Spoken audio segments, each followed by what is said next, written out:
So we're standing here in front of DKC66-04, which is a new SmartStax hybrid that we launched last year, and we're very excited about. You know, this hybrid was the highest yielding SmartStax hybrid that we tested in Central Illinois last year, out yielding products like 6737 and 6617 that have been known for strong performance in previous years.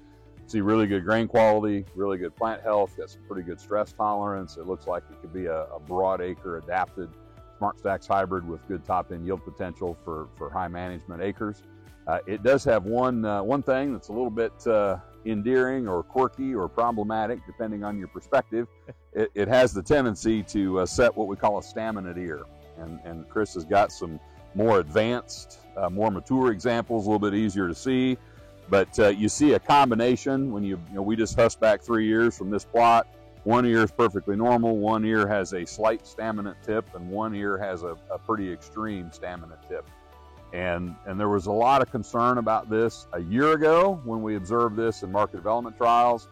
People thought it was really going to ruin the hybrid's opportunity to perform. And then when the data rolled in, it won a lot of plots, had a very high average performance, had a very high win rate. And we felt very confident at the end of last year that while this is, kind of distracting and kind of problematic and creates a lot of questions and concerns, did not seem to ruin the performance of the hybrid. Yeah, I've started to kind of refer to it as our unicorn because it's special in a couple of ways. But it's one of my favorite new hybrids in the lineup from a SmartStax perspective, because it's got that great combination of late season health and intactness and integrity and high yield potential. Works really well across a lot of my footprint, and the customers are looking for. Yeah. And I think that if you're looking at that staminate ear tip and you're counting the length of the ear and you're noticing that the ear is shorter and you're thinking, well, how in the world is it going to yield competitively with that reduced ear length? Well, remember that girth, kernel size, kernel depth, kernel weight goes into that yield equation as well.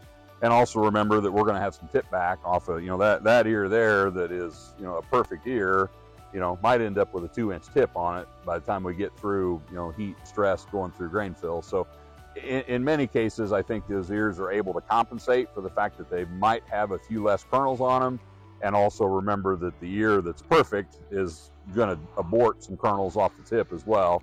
And I think that's how we typically see this hybrid still performing at a high level from a yield perspective.